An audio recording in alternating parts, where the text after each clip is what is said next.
Salut la team et bienvenue dans cette toute nouvelle vidéo. The only way to win at life, I never miss, that's fact. Taking big swings, put your hand to the bat. Put me in the ring, you'll go out in a bag. Cause I sing what I mean and I bring it to the mad light. Ain't got time to kill, I got time to feel. I took the red pill, I know life's short so I wanna live real. But how's it supposed to feel?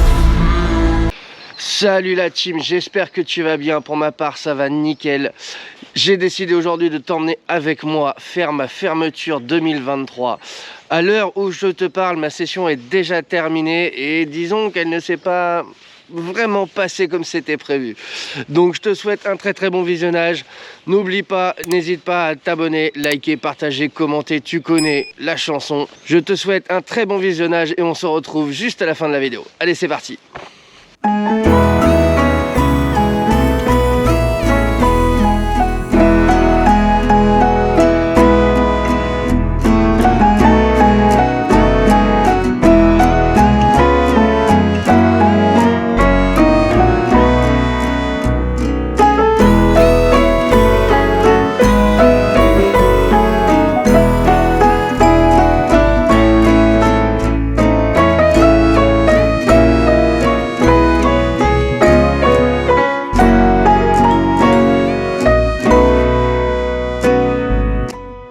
Allez, c'est parti, fermeture 2023. On va commencer avec le spinner de chez Caperlan. Voilà, en 14 grammes, avec un petit trailer derrière, dos bleu, bien pailleté. On va commencer directement avec les vibrations fortes. Essayer de les réveiller un peu, parce que là il commence vraiment à faire froid, l'eau est froide. L'hiver a été tardif, mais là ça commence véritablement à être posé.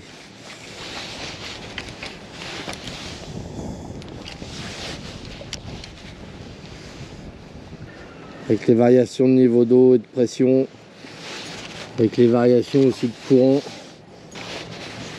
Vous venez le lundi, l'eau elle est ultra calme, vous arrivez le mardi c'est un torrent de boue, le jeudi c'est redevenu calme, vendredi ça repart en coulée de boue, et puis samedi et dimanche on a des eaux comme si on était en plein mois de juin avec des niveaux ultra bas. Donc allez comprendre.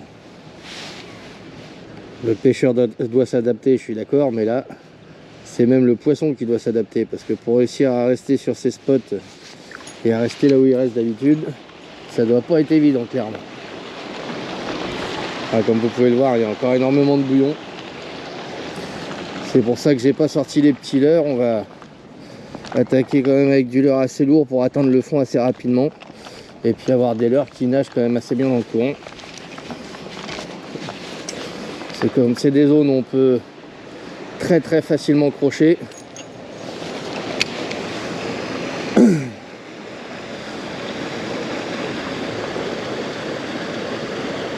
Ah, les palettes on les voit bien. Dans le bouillon comme ça m'étonnerait qu'il y ait quelque chose qui traîne, mais sait-on jamais.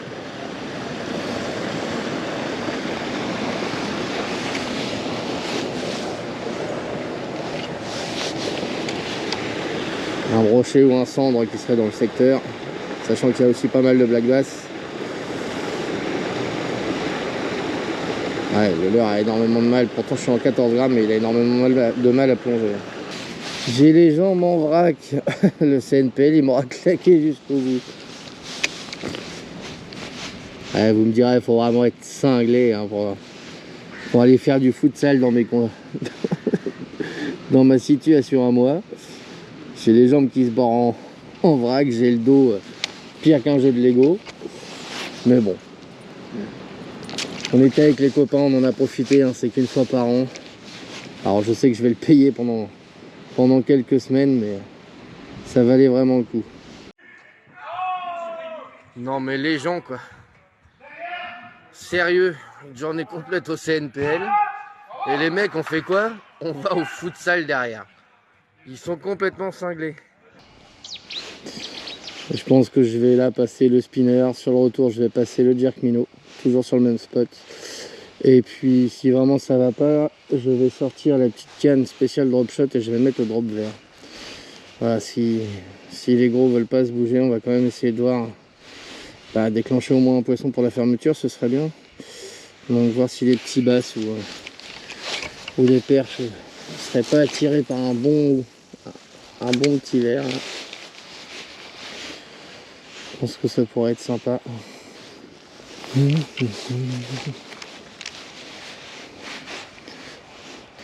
Ah, je pêche dans les petits canaux parce que les gros bras il y a encore pas mal de courant. Donc j'ai voulu essayer dans les petits canaux avant. Je pense que les poissons ont dû se réfugier là quand il y a eu vraiment les grosses crues là, pour être un peu plus peinard. Bon, après celui-là il y avait quand même pas mal de jus hein, donc c'est pas gagné. Je sais qu'ici il y a quand même beaucoup de basses. Il y a du brochet. Il y a certains spots on arrive à faire un peu de cendre mais c'est pas le poisson le plus présent. L'été j'arrive à faire un peu de chevenne aussi. On a déjà croisé de la perche mais elle est assez rare. Enfin, en tout cas moi pour ma part j'en ai jamais fait de carton de perche ici. C'est surtout un spot à basse. Je viens voir quand même s'il n'y a pas un ou deux gros qui seraient motivés ou par des touches d'agressivité sur le spinner, c'est possible. Si jamais on passe près du nid. Bon là on est clairement pas du tout sur la période de reproduction du bass. On est fin janvier donc là-dessus il n'y a pas de problème. Le brochet normalement devrait se bouger encore un peu. Et là il faut vraiment aller le chercher dans sa tanière. Donc c'est pour ça que je mets des leurres assez bruiteurs. Assez bruiteurs qui font beaucoup de flash. Alors on essaie de passer assez rapidement.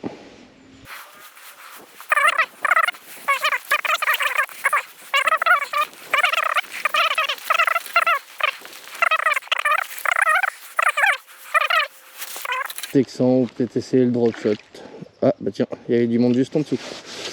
Je sais pas ce que c'était, mais il y avait du monde juste en dessous. J'ai pas fait gaffe, juste dans les herbes. Il y a de fortes chances que ce soit un bass pour être perché là. Ça m'étonnerait qu'il morde vu que je viens de le... Ouais, forcément celui de l'heure est mal mis aussi. Ça m'étonnerait qu'il morde vu que je viens de le déranger. Mais sait-on jamais.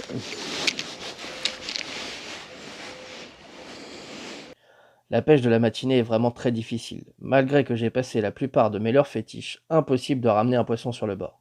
J'aurai quelques touches, mais malheureusement décroché tout aussi vite. Alors je décide de changer de tactique. J'avance la pause déjeuner et je décide d'aller à un spot non loin de là afin de pratiquer le drop vert, technique qui marche à tous les coups et surtout dans les périodes difficiles. Même si elle n'est pas ultra efficace sur les carnassiers comme le brochet, ça peut toujours permettre de sauver la session. Allez, je sais qu'on est en hiver, c'est pas forcément le meilleur leurre du monde, en tout cas pour l'hiver, mais je sais que ça fonctionne souvent, comme vous pouvez le voir, regardez-moi ça, regardez les chasses qu'il y a là, ça arrête pas de sauter, donc eh ben, on va tester la bonne vieille cuillère, tac. On sait jamais,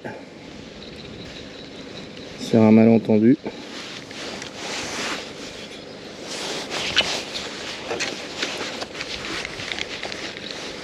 Alors faut que je me fasse la main parce que c'est ma canne drop shot de base, alors elle n'est pas forcément prévue pour ça. Je viens de la monter en rapide. Donc là, vu comment c'est véritablement galère à réussir à faire quelque chose, on va essayer de passer un peu de cuillère ici. Et j'ai mis deux petites cannes opposées juste à côté de moi là. Une avec des dendros et une avec des vers canadiens. Si on arrive à déclencher quelque chose, ce serait plutôt pas mal. Et après, si la cuillère ne donne rien, on essaiera avec chez des tout petits leurres souples, là, les coffee perches, chez les nimble. Donc on ira gratter au fond. Tac. Après, ce qui est bien avec cette cuillère là, c'est que bah, déjà les montants même sont simples. Donc ça va être beaucoup mieux. Tac, et les montants nappes sont simples. Celle-là, c'est les cuillères du frérot, le crafter Poitvin, alias Jérémy Guillon, que vous pouvez retrouver sur Insta et sur Facebook. Et si jamais vous le cherchez sur YouTube, c'est les Brother Fisher. Je vous mettrai les liens en description si toutefois ça vous intéresse. Et donc il fait de la fabrication de petites cuillères, la Made in France. Il fait des micro spinners. Il fait de jolies petites choses que je vais tester durant l'année 2024. Donc on va monter tout ça en assist-hook, en hameçon simple. Et je pense que voilà, sur les frénésies de basse et de perche là, il va y avoir moyen de faire quelque chose de vraiment très très sympa.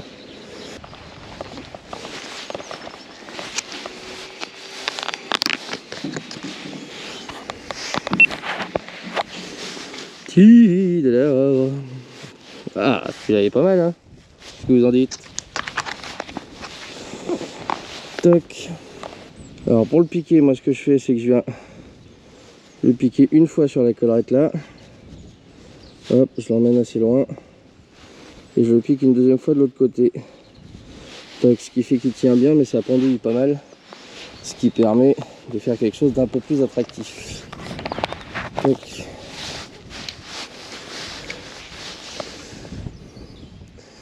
On va refaire la même chose, hein. Toc.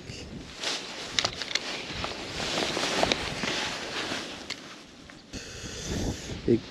oh, une belle tape là. Belle tape juste à côté. Ouais. Ah, loupé. Ouais. En même temps, j'ai un peu ferré après la bataille, hein. Dommage. Bon, encore un qui est parti avec mes verres sans faire bousou. Ah, par contre, il y a une belle tape à côté. Il est parti avec mon verre, celui-là, sans me faire un bisou. Et il y a une belle tape à côté. J'ai vu le fion qui a commencé à se plier.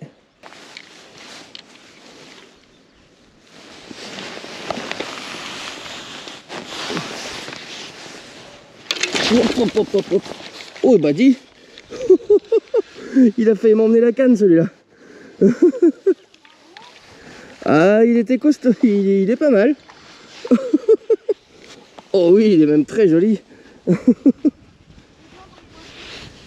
Un chevenne. Oh, dis, par contre, j'ai bougé tout le banc là à côté, ça a bougé toutes les herbes.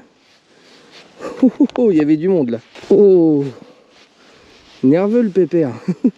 Il a failli m'emmener la canne. Regardez ça, pourtant il est pas gros, hein, mais... La canne a bien failli partir à l'eau. Yes. Donc on va essayer avec ça. Alors j'ai pas changé les armatures dessus. Hop. Ça va.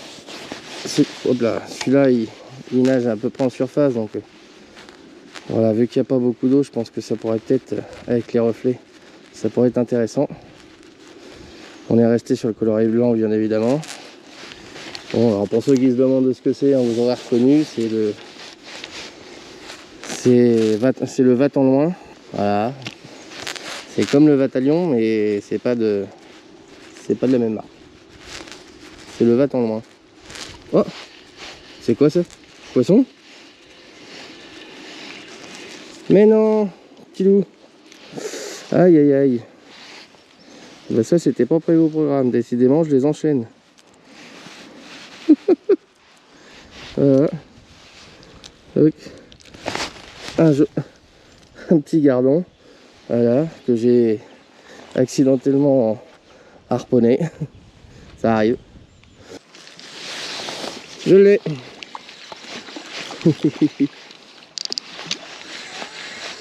Hop. Un gros gardon. Un gros gardon. Yes. Il est pas vilain. Hop. Tac.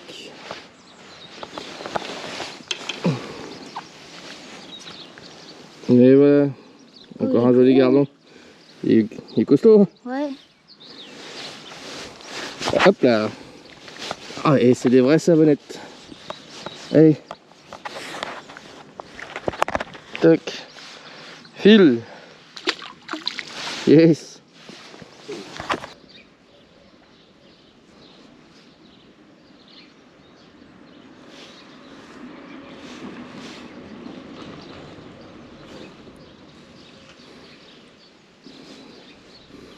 Wow, c'est quoi ça? Qu'est-ce que ça? Oh, c'est quoi ça? Mais c'était quoi ça encore? Truc de dingue. Le truc de dingue. Mais je sais pas ce que c'est là, mais c'est balèze quand même. Hein. Les remous. Alors il y a du gros chevenne qui vient d'arriver. Mais là, à mon avis, c'était pas du chevenne tout à l'heure. Ou sinon, c'est qu'ils sont arrivés en banc, quoi. Ça tapote, ça tapote, ça tapote. Oui, je l'ai. Hop là.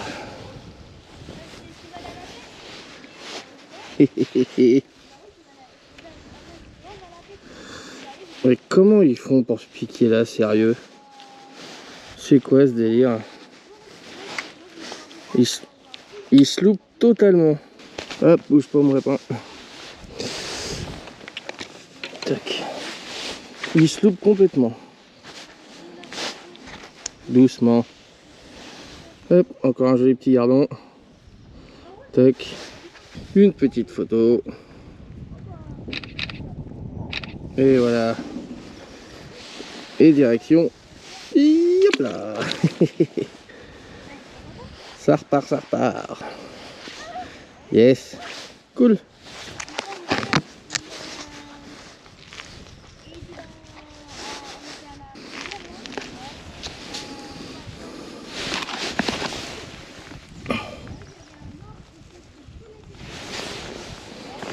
Bon, bah, l'heure est grave les amis. Il me reste plus qu'un seul verre. Oh, il en reste encore. Est-ce que... Oh, ça se tente. Hein. Allez, ça se tente. Il reste un petit bout là. C'est comme il me reste plus que ce verre là après. Les boîtes sont vides. Donc on va essayer de le garder. On va essayer de refaire un peu de poisson avec celui-là tant qu'il est là. Je suis sûr qu'il y a moyen de faire quelque chose avec. Hop. Toc. Et ben voilà, ça y est, c'est reparti. Hop. J'allais aller remettre le verre dans la boîte. J'ai déjà repris des touches. Alors on va essayer de se dépêcher. Et on va revenir direct.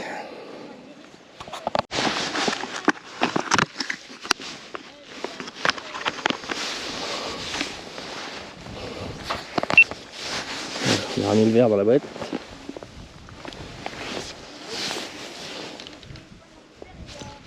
Ah, loupé.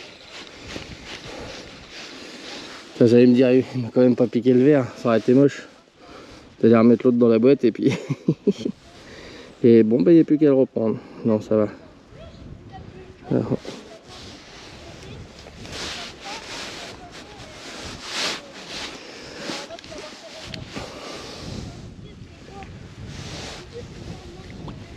Roja Fishing Just Mouflax.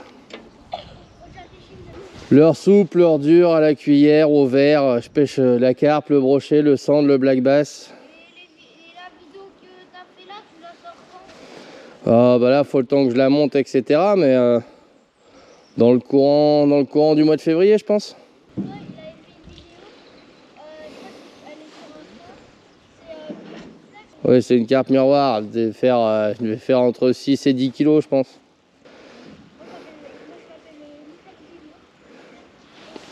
Ah, allez, les touches, c'est reparti. Oh, ça doit pas être bien gros, mais... Ouais, je l'ai. Oh, mais c'est pas vrai, ça. Eh, il y en a pas un seul qui est pris dans la bouche, quoi. Sérieux, c'est quoi ce délire? Petite brémasse, ça doit être collé vraiment sur le fond. Et à mon avis, il y en a un qui me fait des touches et quand je ferre, je dois en crocher un autre ou sinon c'est qu'elle frotte le fond. Elle doit frotter le fond et puis elle se croche dans l'hameçon, quoi. C'est une journée vraiment bizarre aujourd'hui, hein. Les leurres qui cassent, la canne qui a failli partir à l'eau, les poissons qui se crochent un peu n'importe comment. Bon, c'est une fermeture un peu bizarre. Fermeture digne du mouflax, quoi. Quand je vous le dis qu'on m'appelle pas mouflax pour rien. Ah, ça y est, on a fait des tapes.